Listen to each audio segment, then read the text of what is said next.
One of the worst kept secrets looks like it is now official, and this is courtesy of journalist Leo Guimarães. We'll do the translation here from Portuguese. He says, Charles Drew Bronx and Arman Tsarukyan will face off September 19th at UFC 331, as first reported by Manuk Akopayan. Hope I'm saying that right. What I can also confirm after verification is the UFC's decision so far is the matchup will have 5 rounds, but won't be for any title, including the BMF. Initially, the organization had set the fight just for 3 rounds. However, both athletes had even begun preparing based on that expectation. However, the UFC backtracked and opted to turn the bout into a 25-minute fight. Additionally, Joshua Van and Alexander Pantoja is also officially confirmed for 331. As for the match between Kayla Harrison and Amanda Nunes, which is scheduled for the same event, it had to be postponed. So a lot of information here from Leo. Leo is one of the best in the business. I'm doing this video because I do trust his reporting. He is always on the mark, and some of you on this channel saw I had a video about these 2 fights already, but I had to redo it because I was told the BMF title was on the line. So that's not going to make much sense now. So figured I'd do a fresh new video. Yeah, just initial thoughts on this is, Van Pantoja, we knew that was going to happen, so no real surprises there. Charles Oliveira and Arman Tsarukyan, this does make sense. I'm still a believer that Arman should be getting the next title shot, but if Gaethje is not fighting till 2027, Arman needs a UFC fight. I'm not a big fan of these side quests where he is doing RAF all the time or grappling or whatever. I think you need to be active. You need to take a UFC fight. And the first fight was close. Oliveira just came off a big win over Max Holloway. It makes sense to have the rematch now. I'm totally fine with that, and I think it fits the bill for this event. BMF or not, honestly, you guys know how I feel about this. I don't care about the BMF belt. So the fact that the BMF belt is not on the line means absolutely nothing. I know some people felt that Oliveira's last performance over Max Holloway was not BMF worthy. This is why the belt is a complete joke, and it was used as a marketing ploy to get us to watch the Nate Diaz-Masvidal fight a number of years back, and then it just sort of moved hands a little bit, but makes no difference to me if it's BMF or not. It's just a good fight. So let's talk about the 2 fighters here and what they got going in. So Oliveira, you can see here, 36 years old. He's going to be 37 in October, so shortly after the fight. So keep that in mind. He's getting up there. 5'10 with the 74-inch reach. And he's going to be taking on Arman, who is 29 years old, 5'7 with a 72.5-inch reach. So you'll see there, Arman going to be a little bit undersized here at 5'7 compared to 5'10 and 72.5 to 74 for Oliveira. And I mentioned it there, Oliveira, big win over Max Holloway in his last fight. The fight before that absolutely destroyed Gamrot in the second round. Really good win there. So, because I think a lot of us felt like when he lost to Ilia Topuria, that was it. That was probably the end of Oliveira being a title challenger. And he went out there and showed that he has still got it. So full marks to Oliveira. The loss before that to Arman, if you go look on MMADecisions.com, it was, I believe, split down the middle. If you look at how the media scored that one. So you got Tsarukyan defeats Oliveira. That was back in, I was at that fight. Yeah, those UFC 300.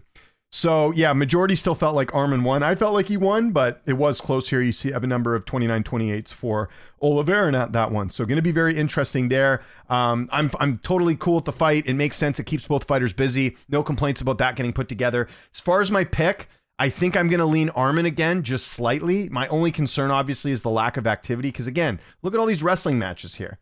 He's done like a ton, but that's not the same as fighting high-level guys like Charles Oliveira here. So basically since 2025. So his last fight was November of 2025. So we're coming up to a year. Close to a year he last fought. It'll be close to that date there. So we'll see. And just lost to Colby. That doesn't mean anything really. Again, it's wrestling, not fighting. But yeah, I could see it being another kind of close fight because I don't know if Oliveira could finish him. That's where I think if Oliveira was obviously able to finish him, he would win the fight, but easier said than done. Really like what I saw in the Holloway fight though, and I think Oliveira can still get it done. However, I do like the fact that Arman is so much younger, and I think he can do it here. So I'll do a full early look preview on this fight, but I'm slightly leaning Arman, but I don't think Arman finishes him, and I don't think Oliveira finishes Arman. So we'll see how it goes on that one, but that's kind of my initial thoughts on that. Not much really to say about Van and Tyro. That was the last fight. Van and Pantoja. You can't really take anything away from the first fight. It was more of an injury than a win for Van. Not his fault. It's just the way things go sometimes in fights. But you look at the tail of the tape, 24, 5'5 with a 65-inch reach compared to 36, 5'5 with a 68-inch reach. So slight reach advantage there for Pantoja. They're both 5'5", huge age gap there. Really like what I saw from Van in that Tyra fight. He looked outstanding. Like that was a fight, I think, too, where wasn't he the underdog in that one? I believe he was. Yeah, just a slight underdog here. I don't know how they're going to do and then I'll mention the odds at the end as far as how I think they do this one. I'm not sure which way they're going to go in this one. I could see Van being the favorite because of the age and the performance against Tyra. And if that's the case, I think there's some good value here on Pantoja, because I don't think there's any reason why you would think he's going to decline at any point other than the layoff and the injury. He fought in that Van fight was in December, so it wasn't that long ago. I mean, we're coming up to less than a year. So I don't see any reason why he can't go there. And I should point out, has a couple wins over guys who are easy to submit, like Asakura in France, right? Well, maybe not easy, but guys that have weaknesses in that spot. So, I mean, that does get inflated a little bit. But I don't know. We'll see. Unless, like, the problem is, like, we don't know how good Van is. Like, every fight he's getting better, and he's so young. You're at that point where, like, you're not even going to see the finished product, I don't think, until he's like 30. So we could see an even better version of the guy who fought Tyra in that spot. I think you still got to go Pantoja, just based off, what he had done prior to that against some pretty good opposition overall.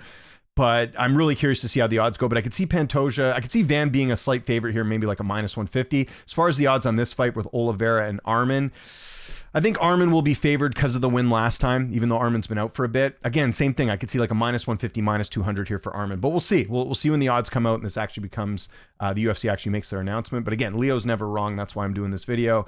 And it makes sense. And I think this is a good event. If we go look at some of the fights that are on here, can't say the same about 330 at the time I'm recording this. There's a lot of kind of nobody fights, but you got Moicano and Ortega. My personal opinion, that fight should be split up and give Moicano and Ortega up and comers. There's no sense in two veterans fighting each other that aren't going to be fighting for a title anytime soon. I like the Jourdain and Vera fight. That's fun. Shabazi and Ferrer will be fireworks. Gandra looked good in his last fight. Ozzy Diaz, Casey O'Neill, always fun to watch.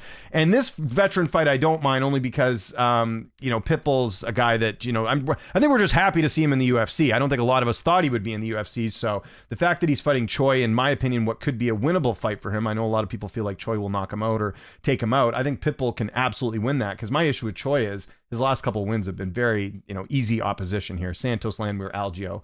Pitbull, I think, we just saw him beat Dan Ige. That's very impressive there too. So actually, no, Ige wasn't the last fight. He had the Aaron Pico fight, but Pico couldn't finish him, right? So that makes things interesting. So yeah, I think this card's shaping up pretty well. You certainly add these two fights, and then you get, some big names in here like Chito Vera, Moicano, Ortega.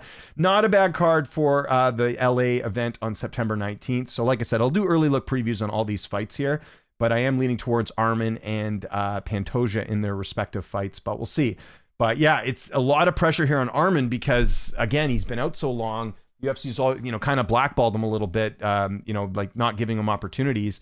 So if he doesn't win, granted, he's young enough where, a loss, he could probably figure it out. But I still think there's a lot of pressure on Arman to perform and do well. And you hope, and let's see, is he going to do his camp at the Jackson camp, right? He's tight with those guys. Is that the plan? Or I think Arman would be in his better interest to do what got him the win against Charles the first time and go train over there, which I believe was in Vegas. So maybe you should look at that. But we'll see. We'll see how that goes. But yeah, you can never count out Charles Oliveira. Like, this is a 50-50 fight.